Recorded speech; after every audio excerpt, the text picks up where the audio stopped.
This is the Dungeon Master's Handbook.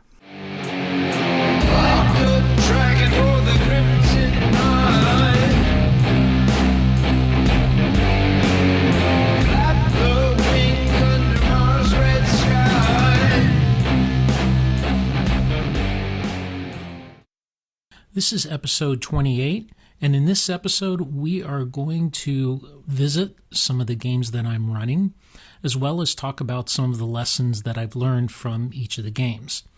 I like to do my recaps that way. This podcast was meant to help people learn how to run campaigns from an old school perspective.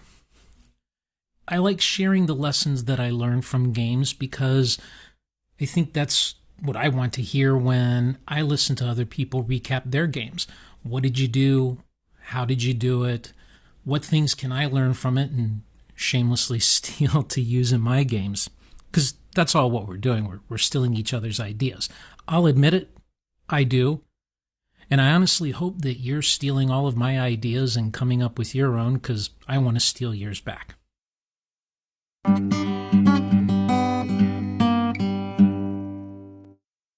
The first game I want to talk about is the solo game with my wife. We've been doing this for going on over 10 years now. And the basic premise of the campaign, I probably haven't talked about that in a while.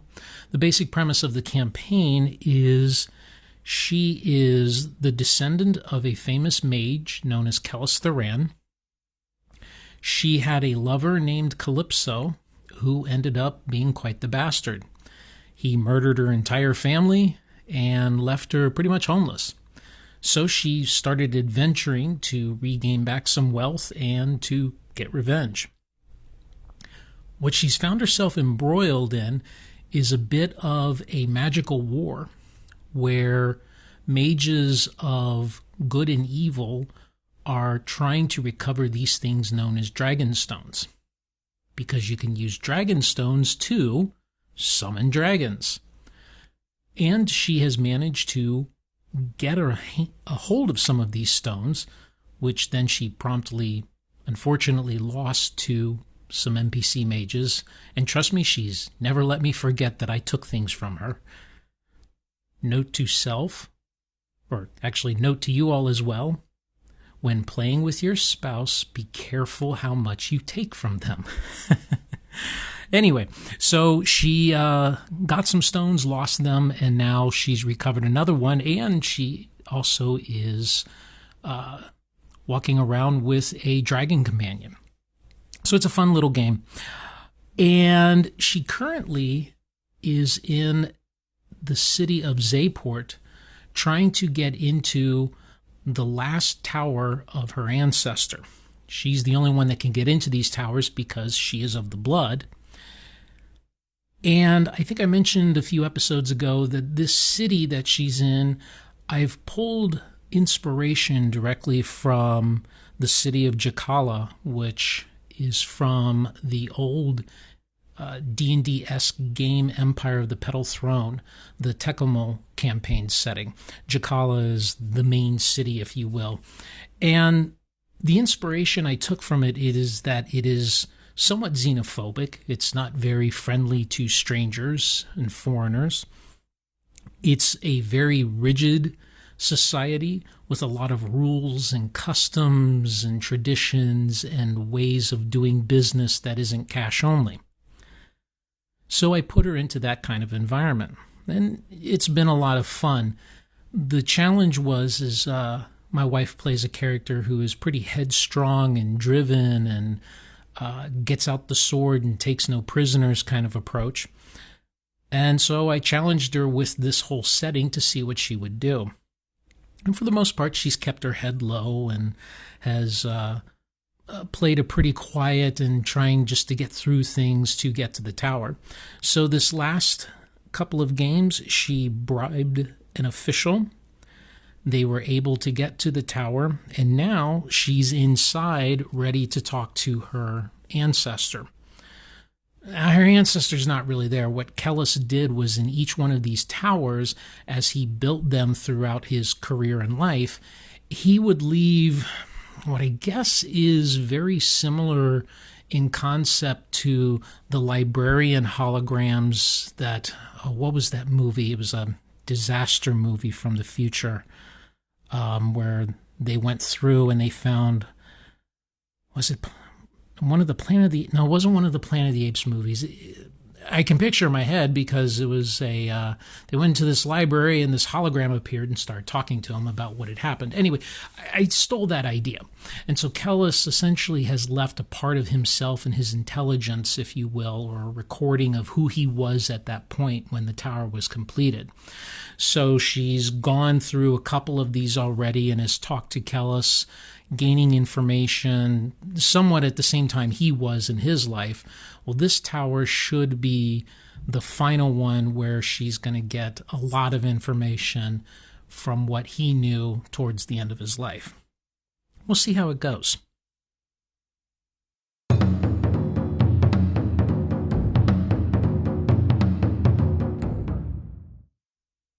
The next game I want to talk about is my online play-by-post game, which is set in my Etnera campaign. This is set in an area called Scalfir, which is on the southwestmost point of the continent. I did that because I wanted to keep the different groups separated as much as possible by geography and now by time, because time has gone more slowly for the play-by-post campaign.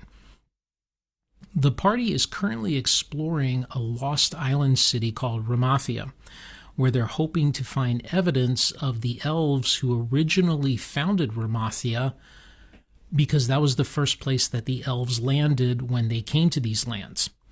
Now, what's interesting, I'm going to kind of segue here for a minute, I gained my inspiration from the elves from a book series written by Stephen R. Donaldson called Thomas Covenant, the Unbeliever. There is a race in that book, a race of giants, and they are known as the Unhomed. They're called that because they have no idea where their homeland is, and their entire existence, if you will, is wrapped up into finding their homeland. They go out sailing for it, and they can't find it, and they come back, and they're a very long-lived race and a very sad race. And I always really was just drawn to their stories and those characters. So when I came up with the elves being a seafaring race, I kind of gravitated toward that idea. And so much like the giants in the Unbeliever series, my elves don't know where they came from. They know that they had a home once, and they know that they traveled to these lands from that, but they can't find their homelands, so they've been constantly looking for it. And they have these things called searches, where they send elves across the lands to try to find some sort of evidence, if any, that might lead them back to their homelands. Well, they're on a search right now. The players are part of it, and they are at this island city of Ramathia that was abandoned during the apocalypse that shook my world. And they've been exploring it for a while. We're kind of in an interlude right now. They escaped a temple complex that they had explored. They were in kind of a rough area of the city that had a lot of different things going on. They didn't quite find what they were looking for, so they're kind of regrouping right now. And they are on an island harbor, which is just outside the city walls. They've encountered a rather unusual NPC who seems a little bit crazy. And there were a bunch of ships wrecked ships on this island, and wrecked from, having just been kind of left there. And, as ships are left and the ropes have snapped and there was the volcano that exploded, it's just kind of a mess there. So, of course, the players being players, they're like, well, we want to go exploring the ships and find what we can find. So I went through and trolled the internet and found a couple of tables and whatnot that would, give them something to find. And I said, go ahead and roll, and I'll tell you what you find. one of my players rolled a, a very interesting result, which has ended up segueing into a kind of a horror story right now. What the player ended up finding was a boat with skeletons inside, inanimate skeletons, and odd scratchings on the gunwale. Now, this player I've been having some interesting interactions with because this player was level drained. And again, stealing ideas liberally. If I haven't mentioned this before, one of my constant themes in being a DM is stealing inspiration from everywhere. Even if it's direct, copy it and just file off the serial numbers and rename it kind of thing. Well, I took how in Lord of the Rings, when Frodo was stabbed with the Morgul blade, and every time Frodo would get close to a ring wraith, that wound would somehow affect him and interact with him. I've done much the same with this player in terms of after effects of the level drain. So this player finds a small boat full of skeletons. Later that evening, the player ends up having somewhat of a waking nightmare where he sees the former occupants on the ocean. They're rowing and they're muttering and they're yelling in fear, and he actually walks out into the ocean to see if he can talk to them, and they turn to him and they start chanting in a monotone voice, "The black, the black, the black," and blackness started erupting from their nose and their mouth and their eyes and their ears, and it was sweeping up over them. Totally a great scene, and this was all generated randomly. The line was something that you found in the ocean was a rowboat of people who were rowing, and they were saying the black, the black. Of course, I had to take it to 11. So there was a nice little interaction there. The cleric intervened and helped the fighter with this, and the fighter has a temporary loss of 4 constitution for right now because he failed a saving throw with a 1. And so, yeah, it was kind of fun. And I guess the lesson there was, sometimes you get some really crazy random results.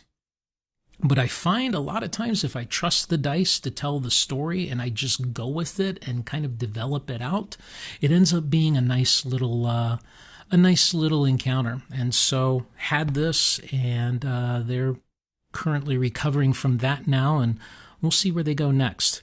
What I've done is I've planted a clue for them, and they just discovered it. So sometimes randomness really helps you out.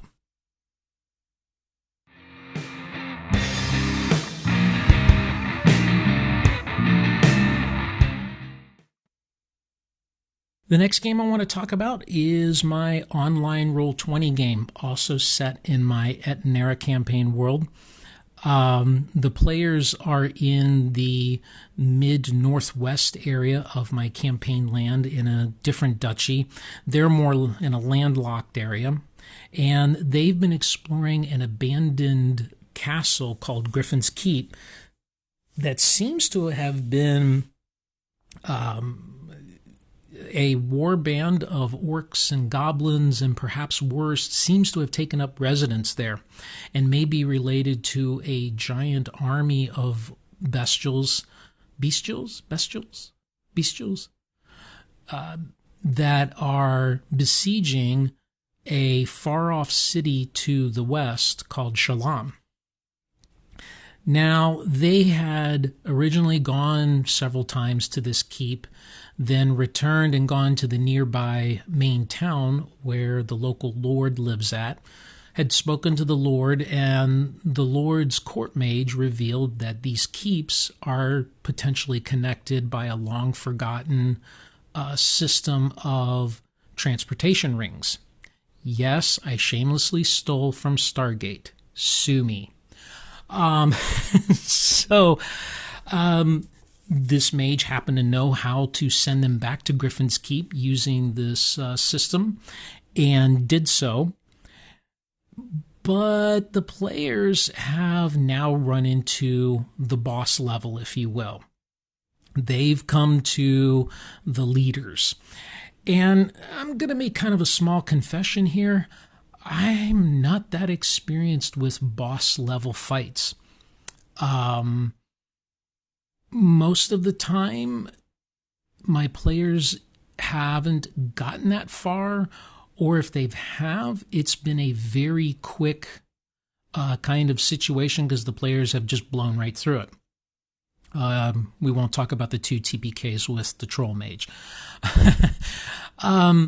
So I wanted this boss fight to go a little differently.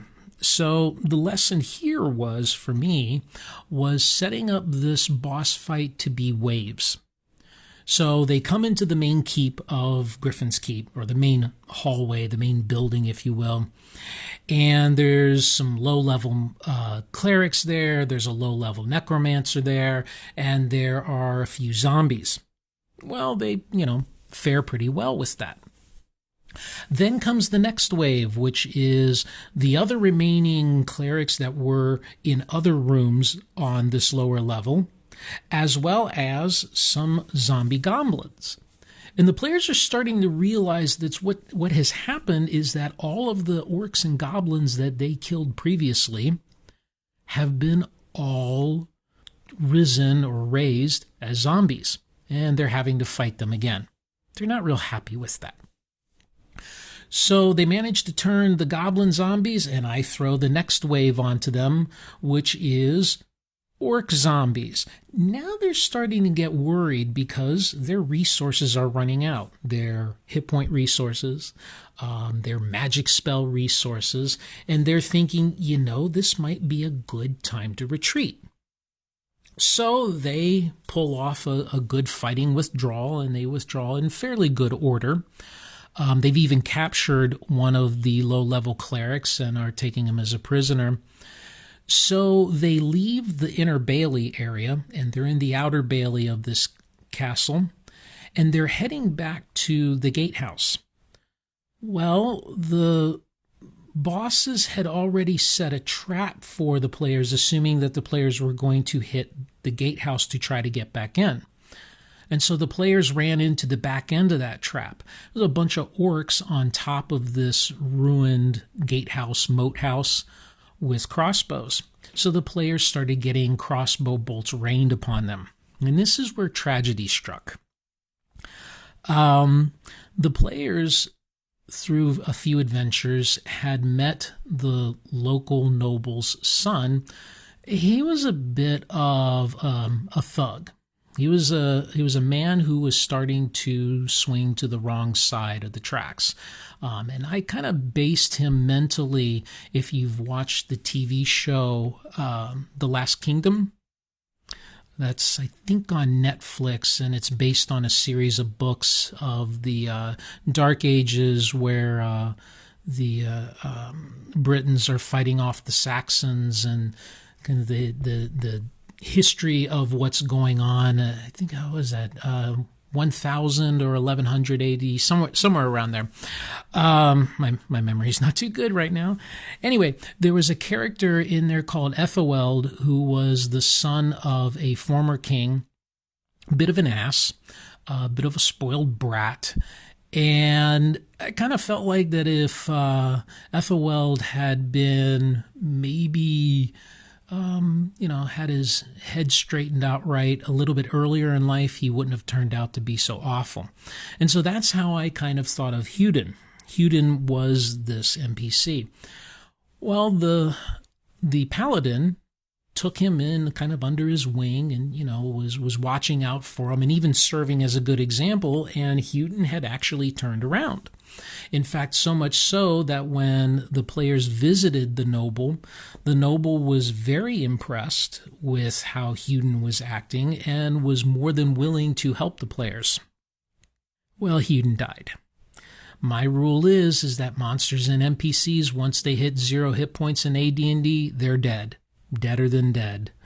They have, gone over to the other side.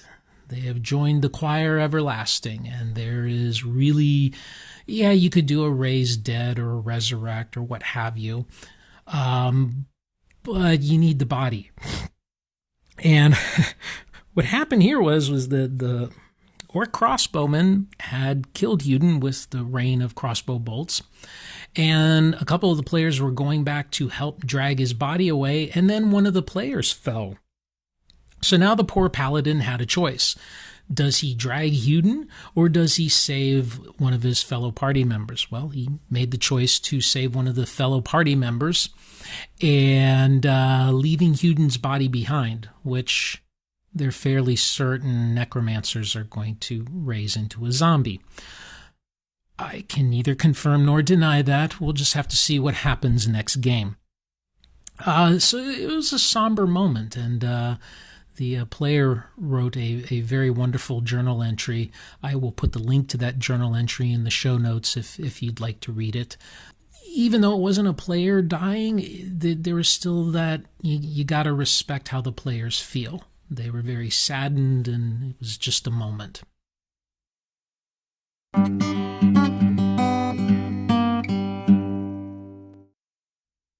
In my tabletop game, the players have delved into the ruins of Tulloch, both to rescue human slaves and to try to gain a legendary sword, which will allow them to take on the big baddies of the campaign, known as the Dark Ones. These are Chaos Lords who have returned to this lands to try to overrun it again.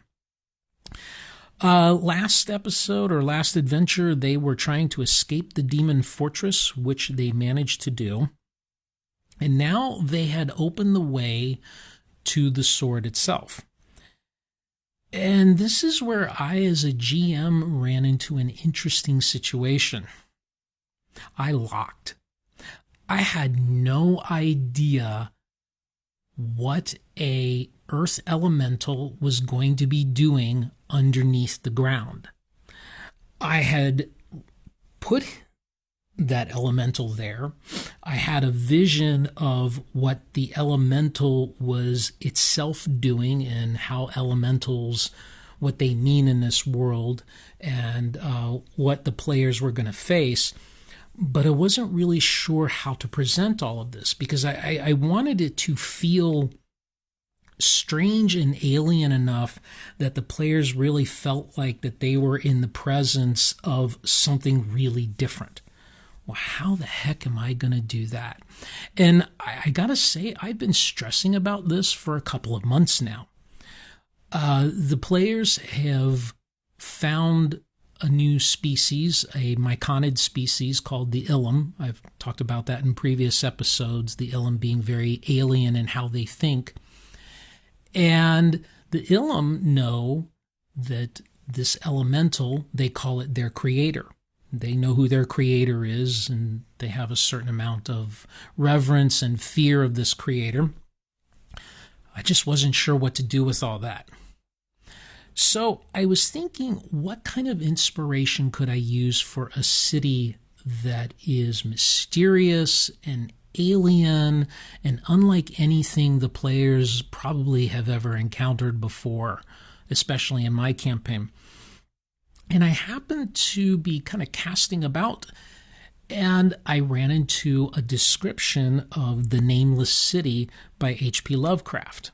Now, in this book or story, what H.P. Lovecraft describes is a very horrible city that was raised countless eons before mankind came around, or maybe at the cusp of mankind's birth. And he describes a single solitary adventurer who goes through this city, and we're presuming that this adventurer has somehow survived to be able to share this story. And I'm not going to spoil the story for you in case you want to seek it out. You can find it online. And I read it, and there was the inspiration I needed. So when the players are traveling, the first thing I did was I hit them with resource issues. It wasn't going to be a matter of turns to get to this place. It was going to be a matter of days. And so they were starting to run out of food and water. Well, fortunately, they had a powerful enough cleric who was able to generate enough enough food and water through the spell create food and water, that they're able to slow down the depletion of their supplies. They're still running out. They don't quite have enough. He's not high enough level to give them both food and water, so they're having to make a choice of one or the other, which I think will be interesting on the way back. Anyway, so first off, it's obviously getting, they're getting very deep. And then I'm describing things of how it's hard to breathe, how light seems to be dimming, just giving them that impression that they're under a lot of rock, and it's just very difficult to get to where they're going. And then I came up with a couple of creatures that I knew were going to be in this area around the elemental. One is a creature from the Monster Manual 2 called the Galeb Dur. They're essentially walking rocks, walking boulders. They have some neat effects. They can do some interesting things, but that's what they are. And to me, that made a good monster that you might find around an earth elemental. So the outer part of the city was this very odd place full of these structures that looked like huts or igloos, but their proportions were all wrong. And the way that they were created was all wrong. So, the idea here is that the players are finding things that are alien, that they almost want to identify with. Maybe this is a city, maybe this is some sort of living area, but there's nothing for them to really identify with. There's, no chests or no furniture or, nothing that seems like this is, a building or an area of buildings that would seem familiar to them. And again, it's taking a long time for them to get through it. They did run into one of the Galeb Dur, but it was totally uninterested in them and moved off, and they didn't really want to pursue it. Then they came into another area where it was an abrupt change, where now instead of just these kind of formless structures that had been created by stacking rocks, now they were in areas where things had been perfectly shaped. And this was the area of the Petch. The Petch are also a monster from the Monster Manual 2, first edition AD&D Monster Manual 2, I should point out. And you can think of them as rock humanoids, goblin-like or human-like, with very tough skin, and they exist to mine and carve. And so in my head, these Petch were in worship of the elemental rather than having been created by the elemental. And through their life of living underground, they eventually evolved into the Petch. And since they worshipped them, they were creating all of these structures in worship of the elemental. Again, no real things that the players could identify with. The Petch were interacting with these very heavy rectangular or cubic objects that seemed to be made out of stone. Players had no idea what they meant or what they were for. The Petch obviously had some interest in them. So this really concerned the players, and they spent some time following the Petch to see if they could figure out what was going on. They didn't really have much luck there. And so they abandoned that line, and they continued exploring. And eventually they came into the area where the elemental was. Now, to get to the elemental, if you can visualize a huge hollow sphere, and coming from the wall of that sphere are stone bridges that go to the center of the sphere. And they're in kind of a random order, some here, some there. And on each of these bridges are these hexagonal columns, about 10 feet tall, perfectly carved, segmented. No markings, no nothing, no real anything that makes any sense. But they're just sprinkled on the bridge as the bridge goes towards the center. And in the center of this hollow area is another sphere, a stone sphere, and at the end of each bridge is a huge stone door. That's what the players ran into. I'll kind of speed this along because this podcast is getting very long in my recounting here. The players made it through all of this. They opened the door. They navigated through this second sphere, which was bright light, so bright that it made everything almost like the light was a fog. It was so bright, and all you could see was about 10 feet in front of you. And they finally ran into the elemental.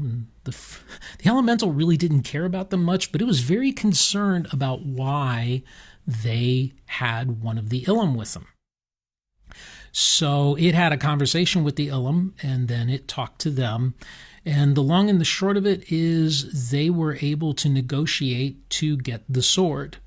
It has put a geas on them that they now have to help protect the Ilum, and their first job is to go and destroy those xenomorphic monsters that the Ilum have run into previously. And I described this in another episode. This is another section of Tulloch that the players have run into, where the tunnels look like the xenomorph tunnels from the Aliens movie. And so having negotiated that, they get the sword. And this is where things kind of went sideways. So they have this legendary sword. The paladin goes to reach for it, and then the chaotic thief, not chaotic so much in like alignment, although you could consider her chaotic. She's not like an evil character. She's just an unpredictable, very random character. She suddenly decides she wants to reach for the weapon, because where the paladin is seeing a shining sword, she's seeing the blackest dagger that she's ever laid her eyes on. They both reached for it. There was a small tussle, and the thief ended up getting the weapon.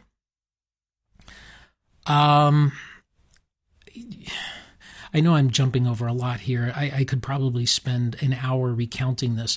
The paladin and the cleric were seeing avatars of their god, and their gods explained to them what the weapon was, how it worked, and what they were going to have to do. And to cut to the chase, the players have to figure out a way of themselves becoming gods in order to wield the weapon against the Dark Ones. And what they found is that gods aren't quite what they may have thought gods were. They're not omnipotent creators who are somehow woven into the universe. They're more like ascended or highly evolved humans, where, yes, they're very powerful. Yes, they exist somewhat outside of what the players exist in, but they're not quite what the players imagined.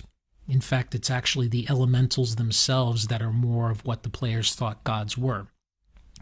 So the gods are explaining this, and it was a huge information dump. And it was one of those sessions where you got done, and I looked around at the table, and everybody was just somewhat stunned and slack-jawed. And then there was a little bit of aftermath to all that. I maintain a sign-up sheet on Google Docs where my players sign up for the games, so that way I know how many are coming, and if there's more than 8, the first 8 who sign up get to play, and then there's a waiting list.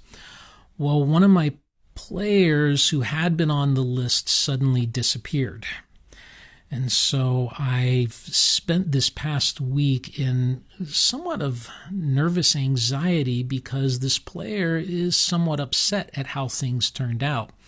In fact, that's why this podcast was a little late. I was hoping to put this podcast out on Tuesday, but I didn't want to talk about this game until I had some sort of a feeling of what was going on with this player. I have heard from this player, and we are going to have a phone call tomorrow, and I hope I can talk this player through it. They are upset. They had kind of seen themselves as the natural wielder of this sword, that this was their destiny and their quest, only to have it usurped by another player. And I think given the session, and I'll be really honest with you, I was dead tired. I had only gotten 4 hours sleep prior to this session because of a work-related thing going on. Probably didn't explain the whole thing of what was going on to them as well as I could have, but this weapon is not meant for just one of them. It's actually meant for all of them because they're all in some way going to have to contribute to defeating the Dark Ones. I probably need to make sure that this player understands this. This is not just the Thieves' Dagger. This is her dagger, as well as it's going to be the Paladin's sword, as well as it's going to be the fighter's bow, and so on and so on. So hopefully we'll be able to take care of that. But that's kind of... it is somewhat of a new situation for me to have to handle. I certainly understand where the player's coming from. This player has been with my campaign almost the entire 10 years. And to see something like this just on the cusp of it, and then it doesn't go quite the way they thought it was going to, I can understand where that feels, there's a lot of emotions to it, sadness and maybe a little anger, a little disappointment, what have you, a little letdown. I totally get it. And I'll do some talking and hopefully I can, help this player understand what's going on and we can pull them back into the game. I would really hate to lose them.